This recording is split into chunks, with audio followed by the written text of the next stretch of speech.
I'm Mike. My wife, Lily, and I share a dream we want to achieve together. That dream is to own a guest house. It has been a common dream for us since we met. Lucky for me, you are also keen on having a guest house. I've always wanted to run one. Of course, it makes me so happy to strive towards the same dream as you, Mike. Lily is truly wonderful, and we started preparing for our guest house venture even before we got married. If we're serious about this, we need to start saving money from now, don't we? Yay, that's true. Let's start saving a bit from both of our salaries every month. We should also set up a savings account. That sounds great. I agree with that idea. Lily immediately agreed with my suggestion, and from the beginning of our relationship, we started saving diligently for our guest house. What kind of food should we serve once our guest house is up and running? I think ordinary dishes won't excite our guests, so how about we create something that has full of originality that we can offer? With that, we began to learn cooking. At first, we struggled to come up with anything satisfactory, and it was a process of trial and error. However, as we got the hang of it, brainstorming ideas for dishes became more enjoyable. Thus, we managed to get married while preparing to open our guest house. A little after our wedding, the opening of our guest house was drawing near. It's almost time for the opening. Yes, it is. Right. I'm thinking it might be good to bring in an advisor, just to make sure we can satisfy our guests once we open. An advisor. Jer, he's a good friend of mine and knows a lot about the hotel industry. That sounds good. I've been feeling like there might be room for improvement, so I think it's a good idea. Lily agreed, so I immediately contacted my friend, Alex. Alex was more than willing to discuss the guest house with us. Are these the exterior design and floor plans? Yes, they're still in the planning stage, and we haven't settled on a budget yet. I see. Alex came over right away and looked at the floor plans and conceptual photos of our guest house. What do you think? For a guest house of this size, the guest rooms might be a bit small. We should consider making them spacious but not too large, keeping them simple without being too plain. Is this an interior concept for the guest rooms? Yes. Based on what you've just said, we might need to rethink this part. Right. We should probably reconsider the guest room design once more. Alex's advice was precise and very informative. He pointed out things Lily and I hadn't noticed and highlighted areas where we hadn't paid enough attention. It made us realize that while it's important to create a comfortable working environment for us, we need to think more about the customers when operating the guest house. And so, Lily and I continued preparing for the guest house, and before we knew it, we were celebrating our 5th wedding anniversary. By the way, didn't you say you guys just celebrated your 5th anniversary? Yay, that's true. Having our regular one-on-one drinks with Alex, he suddenly asked such a question. Upon my confirmation, he smiled broadly. Then, this is for you as a celebration of your anniversary, and I think it could benefit your guest house.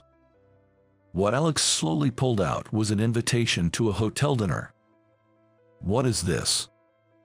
I just wanted to congratulate you both. You've both been working so hard. It's the least I can do. The name of the hotel written on the invitation was one of the top luxury hotels. But this place is. Don't worry about it. I just want to support your efforts. I mentioned it's for the guest house, but enjoy yourselves. Encouraged by Alex, we decided to visit the luxury hotel, partly as an inspecting mission for our guest house's future. Wow, are you sure it's okay to be in such a luxury place? Standing in front of the luxury hotel, Lily sparkled her eyes like a protagonist of a girl's cartoon. Alex told us to enjoy it. For his sake too, we have to inspect properly and make our guest house a success. That's right. The visit to the luxury hotel seemed to boost Lily's motivation, and I felt truly relieved. and as we entered the luxury hotel. "Excuse me, sir?" "Yes." Before we could reach the front desk, we were stopped by someone who seemed to be the manager at the entrance. "What is it?" As Lily and I looked puzzled, the manager sized us up from head to toe, then snorted dismissively. "Do you think you belong in this hotel?" "Pardon? What do you mean by that? How rude." "Hey, Lily." I hurried to stop Lily as she seemed ready to confront the manager. But indeed, my judgment was not wrong. Poor people do bark a lot. "What? Excuse me, you're the manager of this hotel, right? Isn't that quite rude to say, even if you're not in a managerial position? Don't you realize that's the lowest thing someone can say?" As I held Lily back and confronted the manager, he stepped back quietly, as if he wanted us to keep our distance. "Because I smell the sin of poverty on you. Do you even realize what you're saying?" "Enough, please leave. Having poor people around is a great inconvenience to our other noble guests. Lily, let's go." Raising my voice drew unwanted attention, and the stares from the onlookers were painful. Realizing there was no point in continuing the conversation, I urged Lily to leave, but she was trembling with anger next to me. "Lily, unforgivable, and you call yourself a manager of a reputable hotel. Please, keep your voice down. Other guests are getting disturbed." "I can't believe it. We'll sure to bring it down. Mike, let's go." After venting her frustration at the manager, she grabbed my hand and quickly left the luxury hotel. "I can't believe it. Hey, we should talk to Alex about this. He knows a lot about hotels, right? How can someone like him be a manager?" Her anger didn't seem to subside all the way home, and she remained upset. It's understandable why she was angry, and I think her anger prevented me from physically confronting the manager.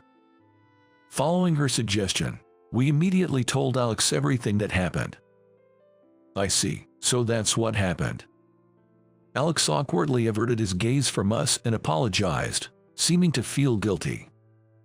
He might have felt guilty since it was a luxury hotel he recommended. But it's not his fault. Alex isn't to blame, but I can't stand the thought of letting that manager off the hook. "Yeah, I know what you mean." As if struck by an idea, Alex suddenly exclaimed, "Ah! How about we show that hotel manager what we're made of?" "Huh? Let's open our guest house right away and start our business. If we can attract more guests and become more popular than that hotel, we'll have our revenge on the manager." "I agree." Before I could even respond, Lily jumped up, lively and in agreement. From then on, Lily, Alex, and I started to prepare for the opening of our guest house at a fast pace. Alex helped out quite often, and we were able to open a few months ahead of schedule. A month after making our resolution, we finally opened our guest house. We had promoted it on social media and distributed flyers, but on the opening day, not a single guest showed up. Maybe our advertising strategy was off. Lily sighed softly, looking at the ingredients we had prepared in anticipation of guests. "It's just the first day. People need to see what kind of service they can get and if it's worth their money, so they're cautious. But they won't know unless they come, right? Even though we announced a grand opening campaign. We can get discouraged on the first day. We have to stay positive. Remember, running a guest house was our dream." "Right. Yeah, let's keep our spirits up." Even though I reassured Lily, the fact that not a single guest came on the first day was quite disheartening for me too. Then, to our surprise, guests started pouring in the next day. The first guests arrived right at check-in time. "Welcome." "Oh, this is the place. What a charming guest house." "Thank you very much." Following that first guest, more and more started to arrive. Lily and I became incredibly busy, which was overwhelming but also a pleasant surprise. Even weeks after opening, the influx of guests didn't cease. Welcome, we're glad you're here. This place has such a great atmosphere, really lovely. We're honored to hear that. Most of our guests were well-dressed, wearing expensive-looking clothes, suggesting they were of a high social status. We refrained from prying into our guests' private lives, but from overhearing their conversations, it was clear many were wealthy or owned businesses. It's amazing. Really. Maybe VIPs are spreading the word about our guest house. I wonder. I recalled a customer who came on the second day after we opened. Come to think of it, I believe he was wearing branded clothes. From that point on, our guest house continued to attract more guests and started to thrive. Around that time, someone barged into the guest house, flinging the door open with a loud noise. Welcome. As I went to greet at the entrance, I found myself at a loss for words. The reason was that the person there was the hotel manager who had called us poor people. He seemed to have rushed over, judging by his heavy breathing. You guys. Lily quickly joined me, and upon seeing the manager, she exclaimed, "Ah. So it was you poor people all along. What are you talking about? Why are you barging in like this? Our guests are flocking to your place. What did you do?" Excuse me. Upon hearing the manager's explanation, it clicked for me. The guests who had been coming to our guest house lately were actually from that luxury hotel. What are you here for? Lily, calm down. But, hearing our argument, Alex then emerged from the back. Upon seeing Alex, the manager looked visibly embarrassed.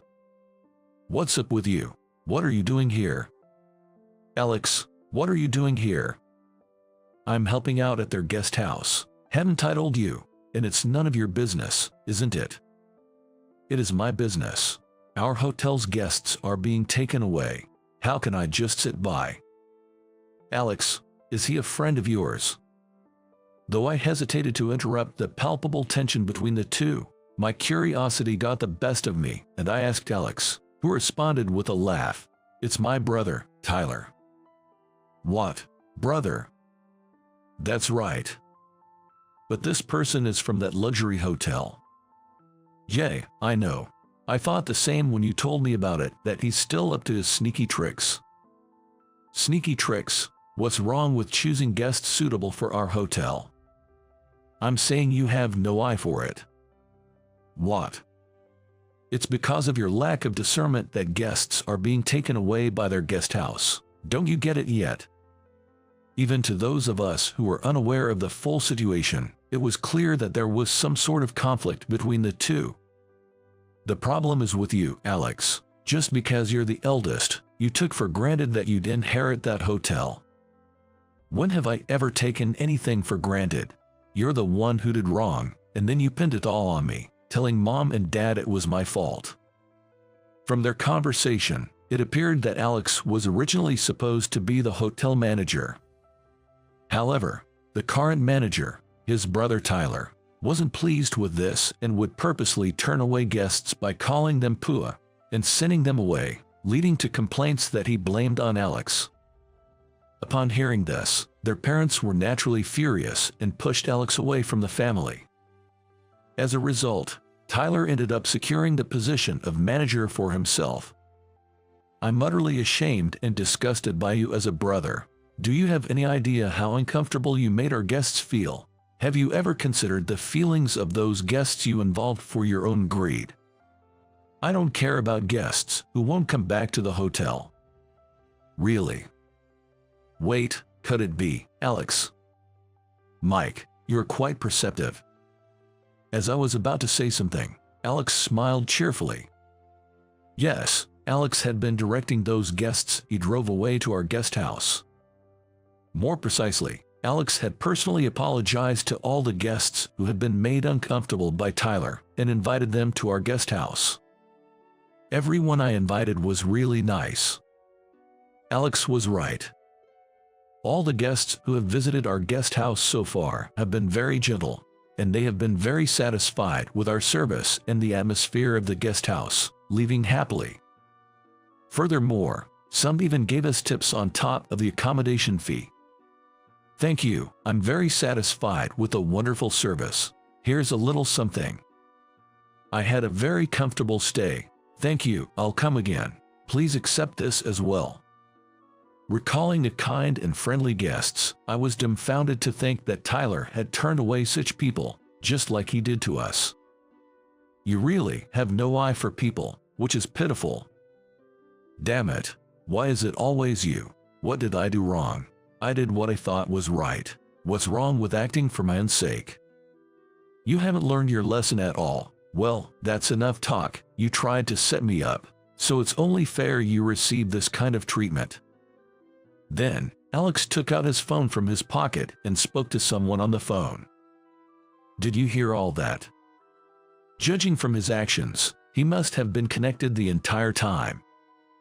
Who are you calling? Dad. On Alex's phone screen was the name Dad, and it was set to speaker mode. What, Dad? After his initial shock, Tyler's face drained of color.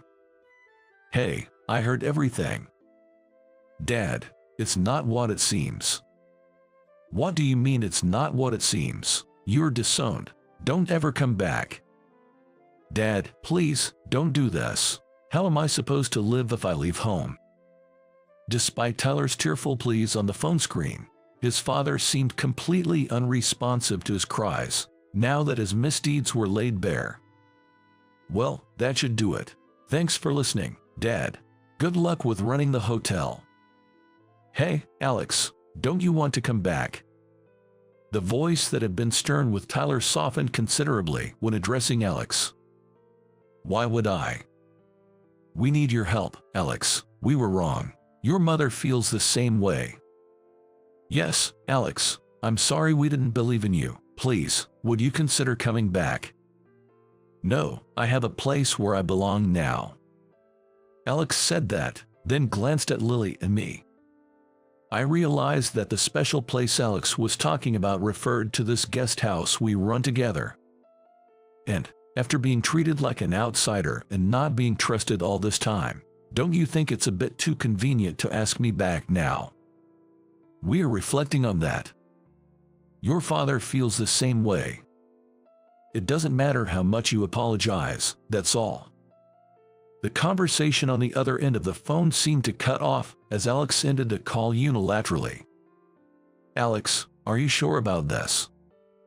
Yeah, I'm sure. I mean, I might have said I'm not coming back in the heat of the moment, but can I continue to help out with the guest house? Lily and I exchanged smiles at his words. Of course, you've always been a part of this from the very beginning. This place was built by the three of us. Thank you. From then on, the three of us joined forces to run the guest house. With Alex's extensive experience and knowledge from the hotel industry, our business continued to grow and flourish. This is your name, isn't it? Samantha said, pointing her finger. I followed the direction of her finger and looked down. I felt a jolt of unpleasant sweat breaking out. There, reflected, was my younger face and name. My name is Stephen. I'm in my 40s, working in the product development department of a food manufacturer. However, for several years now, I've become what you might call a sidelined employee. It's not that I'm not assigned any work, but I hardly ever get anything of responsibility. I'm not really close with anyone in my department either, so no one comes to chat unless it's for work-related matters. But at this age, without any special qualifications as a high school graduate, I've resigned myself to this position, albeit feeling a sense of emptiness. A little change came when there was a personnel transfer at the fiscal year change, bringing new talent into our workplace. My name is Samantha. I was in the sales department until last fiscal year, but I've always loved eating and cooking, so I'm thrilled to be here. I look forward to working with you all. She seemed to be in her early 30s. Energetic and beautiful. She had the appearance and aura of someone capable at her job. I was just an ordinary employee, but she came in as a chief and seemed to become my supervisor. Having a younger boss didn't really change anything. I was still at the bottom of the pecking order. It's difficult for me to communicate, and it's unlikely that someone with bright prospects would want to get involved with me. That's what I thought as I absent-mindedly watched Samantha introducing herself along with the transfer orders. But when we actually started working, perhaps due to her background in sales, she had a good approach, treated me equally without discrimination, and assigned me tasks. Even though I was an outlier. "Stephen, could you please make the adjustments to this project as decided in the meeting?" "Sure, I'll take care of it." "Thank you, I appreciate it." "Is there something?" "Oh, just thank you in advance." However, there was something that concerned me. Not always, but I felt like Samantha was intently observing my face, my demeanor. As if she wanted to say something, or confirm something. Am I finally going to be fired for being a salary thief? I've tried not to cause any problems, but... well, it's already a problem, isn't it? After all, Samantha is an excellent person. She might be thinking of reporting me as a cost-cutting measure, considering me an incompetent employee, and cutting my employment. Well, but it can't be helped. Resignedly abandoning my thoughts, I started on the valuable task I had been entrusted with. A few days later, there was an announcement about a product idea contest within the company, open to all departments. The goal was to gather frank opinions combining the strengths of each department to come up with good plans. Of course, our department was also going to participate. After all, it's our job to work out the details of the product after the planning phase. Let's give it our all for this project. For starters, I've bought hamburgers from a famous store. Eat to your heart's content and use it as inspiration. Yay! Thank you. Everyone, please fill out a questionnaire about your thoughts on this hamburgers and your ideas. Let's do our best. For our first meeting, which also served as lunch, we got to eat hamburgers from a well-known store, thanks to our boss's arrangement. It really is different. So delicious. No, this isn't it. This isn't all that impressive. It's not bad, but there's definitely a difference in taste compared to hamburgers from a famous store. I looked around, but it seemed like my colleagues didn't sense anything of the sort. I wondered if there was something wrong with my taste, but I do have knowledge and experience with food and ingredients. I trusted my own palate. With the questionnaire, I could submit my opinion without having to announce it in front of everyone. Being honest might be the better approach. Opportunities like this are rare for someone in their 40s who was mid-career hired like me. It might be better for my evaluation to honestly write that it felt different. If it's Samantha, she might have been watching me. Deciding to go through with it, I quietly filled out the questionnaire amidst my noisy colleagues. The following week, while I was slowly progressing through my work, a notification from the internal chat system flashed. It was from Samantha. She wanted to talk about the questionnaire and asked me to come to a separate room in the afternoon, according to the business email. I nervously sent a confirmation reply and headed to the designated meeting room at the specified time. When I knocked and opened the door, Samantha was already sitting there, waiting. "Please, have a seat here." Yes. I took a seat as directed. After a few seconds of silence, Samantha showed me a clear file. Inside it was a questionnaire I had filled out. Was there a problem? No, there wasn't. I'm sorry, I was testing you. I hadn't been sure until now, so I didn't say anything, but I think I know who you really are. My real identity. Weren't you previously a head chef at a restaurant in a hotel in New York, French cuisine, right? You must be mistaken. This is your name, isn't it? Cutting off my words, Samantha said that. Then, from behind the questionnaire in the clear file, Samantha pulled out a copy of a page from some newspaper or magazine. I felt a sudden surge of uncomfortable sweat. It was an article from many years ago, a small piece about a restaurant. There, a younger me was featured with my name included. You found quite an old piece, didn't you? I had been a chef specializing in French cuisine in my previous job. After graduating high school, I immediately went to France to train in the culinary arts. While attending a culinary school was an option, I wanted to learn in the homeland of cuisine as soon as possible. Having honed my skills in France and with connections from the owner of my training location, I was able to get involved in various roles at a famous hotel restaurant upon returning to America. As a chef of modern French cuisine aimed at locals while also being authentic, I think I achieved a certain level of success. I wasn't a celebrity, and it's not a world where people would be eager to know, so I'm not sure if I could be called famous, but I do remember being featured in magazines and on TV. I also remember those articles and TV programs praising me a lot. So it is you, isn't it? This? Yes. With such skills and having achieved success at a young age, why did you quit and come to this company? It's a strange question, but surely you'd have more status, fame, and money, and it'd be more enjoyable than the work you're doing here, right? Do you want to hear it? I might not be able to explain it well, but... Samantha seemed slightly shaken for a moment, but then she nodded.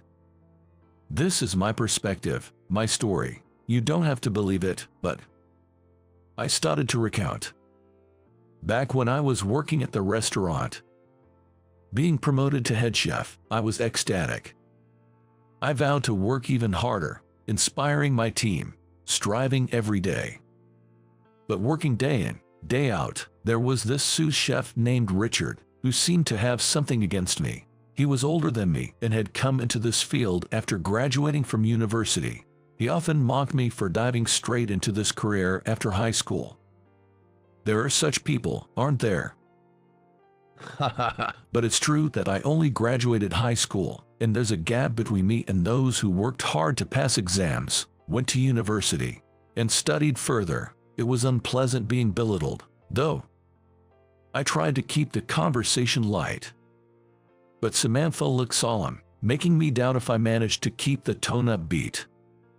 Anyway, it would have been fine if it ended there, but maybe because I didn't pay him much attention, he took a different approach. Behind my back, he spread false rumors among the employees about me. Unfounded rumors like I was two-timing my girlfriend and left her pregnant, or that I was evading debts or embezzling funds from the restaurant. Although these were baseless, it seemed like the staff believed them. Samantha was speechless. It was rare to see her, always calm and rational, looking pale. As I spoke, I observed her and thought, so she can make such expressions too. Because of that, everyone turned against me. Richard was respected for his skills, and looking back, it's understandable. I might have been too desperate, failing to communicate with the staff properly. I didn't realize it, but that undercurrent was there every day until it finally exploded. I paused for a moment. It wasn't something I wanted to remember, but I wanted to tell it properly. After calming myself a bit, I detailed the sequence of events that day to Samantha. On the day of a private dining event for a company. Eager for the important event, I entered the kitchen to find it empty. No one was there, from the staff to the part-timers. Normally, a few would be there before me, preparing or learning. But no one came, no matter how long I waited. It turned out that the staff, believing Richard's words, had collectively boycotted. I tried desperately to contact them, but no one, from the part-timers to the full-time employees, answered their phones or emails.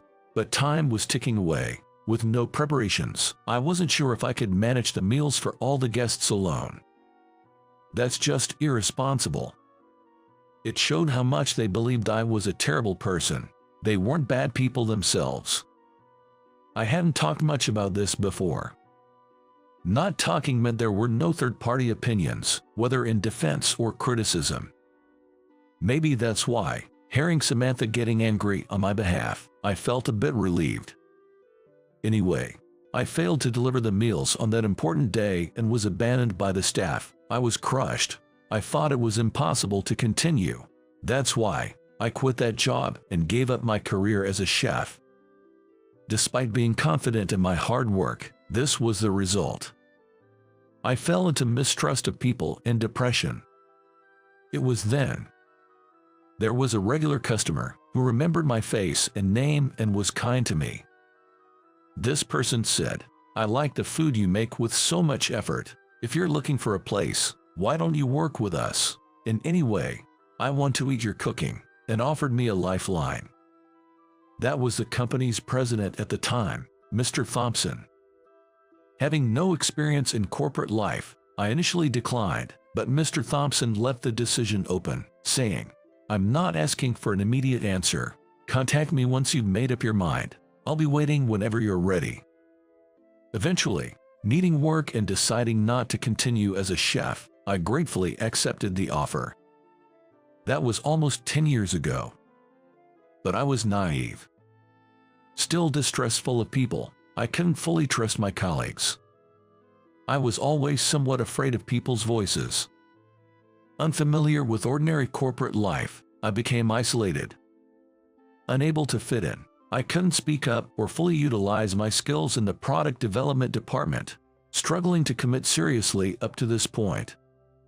That's what happened. I ended up telling you about how I was picked up by the company. Well, there might have been faults on my part too, and this might sound like an excuse. So, that's what happened. I shouldn't have asked so casually. I'm sorry. I don't think you're in the wrong. When Samantha heard the story, she looked down, but I quickly got her to raise her face.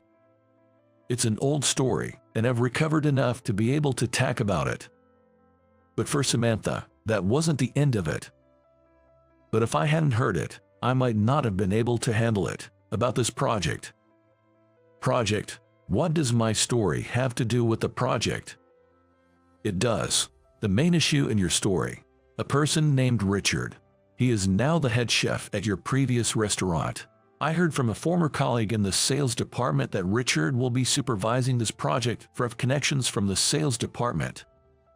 My heart contracts unpleasantly. My spine turns cold. I still harbor something akin to trauma. But your palate hasn't faded. You're not losing in skills or experience. It might be tough, but please, join this project and lend us your strength. Samantha was desperate. She had always been calm, but this was a face I had never seen before. But she quickly composed herself and pleaded, "Please, I'm begging you. Why would you go that far? That job was years ago. I think I've eaten your cooking with my parents. It was the first French restaurant they took me to. My parents loved France and went there often for their honeymoon and other trips. It's a taste of family memories. I remember how delicious it was and how it made us smile. It would be a waste to let it decline here. I feel the same as Mr. Thompson. I want to eat your cooking again." Samantha looked up and gazed directly at me. It wasn't just any French cuisine. It was authentic and made thoughtfully for people, even for someone like me trying it for the first time. I want many others to know about it. Samantha. Someone likes my cooking. That was something I hadn't heard since my days as a chef. And with that, my old feelings resurfaced. Customers who ate and praised the food. Customers who thanked me. Customers who said they wanted to come back. There are people who believe in me. I might be able to trust this person too. I understand. I'll do my best to meet your expectations. Yes. No excuses needed. I'll put my all into making someone happy with my cooking. With that resolution, I changed my attitude and threw myself into the internal project contest from that day. And I changed. People are still scary, and so are my colleagues. But because I wanted to try hard, I actively took on work. I started to speak my opinions clearly. It was rare for me to lead meetings or present, but I made sure to do it confidently. "Stephen, you've changed, for the better." "Is that so? You look more lively than before. I didn't know you could work like this." "Isn't that a bit rude?" "See, you can even say things like that now. You've changed, you've changed." I started to communicate with my colleagues more. I researched to create product samples. Even after going home, I studied dishes for the product, bought ingredients, and ate them as meals every time. I distributed notes of what I tried to my department and received opinions. "This is tastier than yesterday." "Yeah, but I might prefer a stronger flavor." But it's a hamburger project, right? If we're also focusing on health." Samantha's and my seriousness seemed to spread throughout the department. Gradually, my colleagues and superiors became more invested, and before we knew it, the department was fully committed to the project. Even though I hadn't been serious about cooking lately, I started to remember how fun it was to cook like I used to. I never knew work could be this fun. It felt like my skills were finally being fully utilized and growing significantly. So that's what's happening in the development department. Yes. You want to win this project, don't you? Yes, of course. Then do as I say. Everything, exactly as I say. Yes. I was just working hard, unaware of the dubious dealings in the sales department. On the day of the contest, the only projects left for the presentation were ours and one from the sales department. "Excuse me." As I entered the room, the first thing I saw was Richard, who had aged a bit. I felt a chill down my spine and had trouble breathing for a moment, but then Samantha and my colleagues came in and pushed me to my seat. "Stay calm, we're with you. You've worked hard to get here. No need to be so nervous. Let's take it easy." "Thank you." And then the presentation began. Theirs was first. Typical of the sales department, their presentation was flashy, with impressive photos and explanations. Richard supervised a presentation of luxurious dishes. It was an overwhelming presentation, but I wasn't alone. It wasn't just about luxury. We have done everything we could. Then it was our turn. "Thank you for this opportunity. The theme of our project is convenient, delicious, and healthy." We had practiced the presentation a lot. Samantha helped me revise the materials to make them more appealing, and we came up with unique ideas from the development department. I worried my mind might go blank, but the presentation went smoothly. We handed out samples, and it was over. The room erupted in applause, and it was time for questions. I answered various questions, but then the issue came up. "Stephen, that was a good presentation, very promising, but I heard that during your previous job as a chef, you irresponsibly missed an important dinner, leaving Richard and the staff to clean up the mess. Is that true? If it is, it's hard to trust you and your presentation." The room stirred. I felt a cold sensation running down my spine again. Richard was smirking. He must be lying as easily as breathing, just like before. Was history repeating itself? I take a breath, ignoring the loud thumping of my heart, and speak calmly. "I'm not alone. It's true that there was a time I couldn't provide a dinner service, but it wasn't because I simply didn't show up. I took it upon myself to handle the situation that day. I was the only one able to come to work, and I determined that I couldn't manage both cooking and serving in time, so I apologized to the client and directed them to a comparable restaurant. It was everyone else who didn't show up for work, not me. It might be impolite to contact a client from that day, but I remember who it was, so I can provide the name later for you to verify. Everyone else but you." Damn. Samantha and my colleagues backed me up. "Yes, he always takes his cooking and customers seriously. Stephen wouldn't do such a thing. I vouch for him." One of the judges looked bewildered, glancing between Richard and me.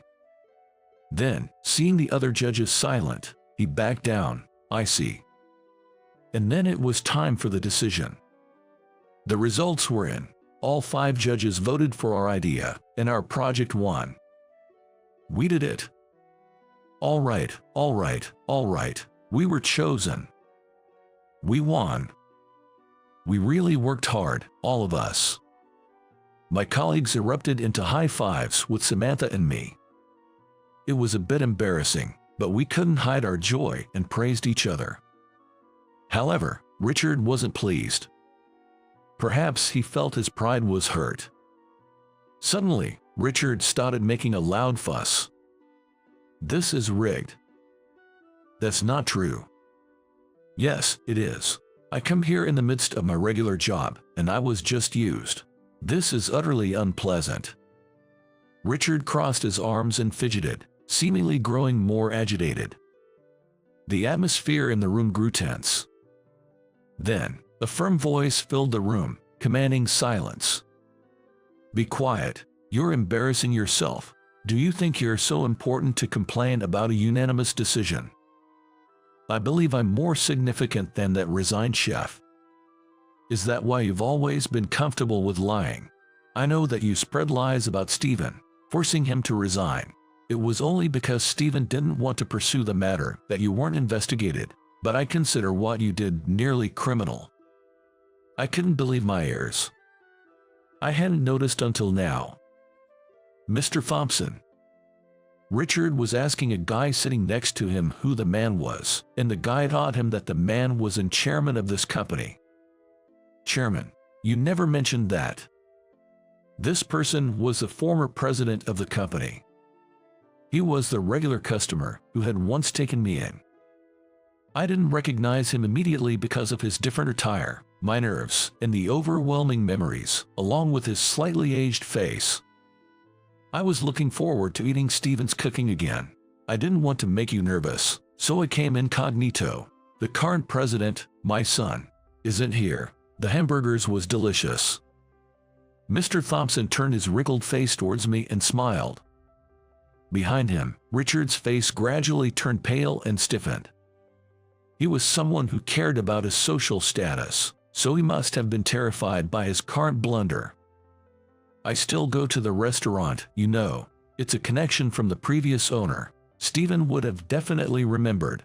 He remembered all the regulars like me, every one of us. But you didn't remember. No, you probably don't remember any of your customers' faces. You're not really engaging with your customers at all. Sure, your food is delicious, but that's all there is to it. I don't see any effort made specifically for the customers. That's why it lacks charm. Mr. Thompson slowly approached Richard. Despite being shorter and having a gentler demeanor, Richard stepped back. We've never properly talked, so I was somewhat hopeful. But from now on, I won't ask you to supervise our products. It'd be troubling if our customers started avoiding us. Richard turned pale and looked down, unable to say anything. Then, Mr. Thompson faced me. I'm really glad I could taste your cooking again. Please continue to showcase your skills. Mr. Thompson, thank you, but this wasn't just my doing. It was made passable by Samantha, my colleagues, and everyone in the department through various trials and discussions. So, it's thanks to everyone. I said proudly. Looking back, Samantha and the others were smiling warmly. Our project became an unprecedented hit for the company, and we received praise from the higher-ups. Then, a direct offer from Mr. Thompson came. How about running a restaurant as a company's flagship shop? I'm glad to see you vibrant again. I'd like you to be the chef. Will you do it, Stephen?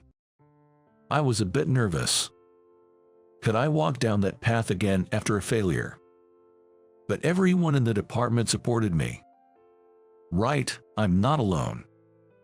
So, I happily accepted the offer. We rented the first floor of a building near the headquarters, and the restaurant successfully had its pre-opening. Of course, I invited Mr. Thompson and everyone from the product development department. Seeing me in my chef's attire instead of a suit, everyone greeted me with cheers.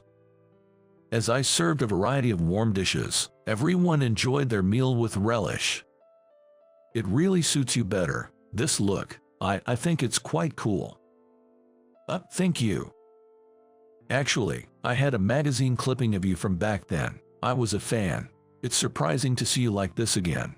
You seem more distinguished now, and it suits you even better.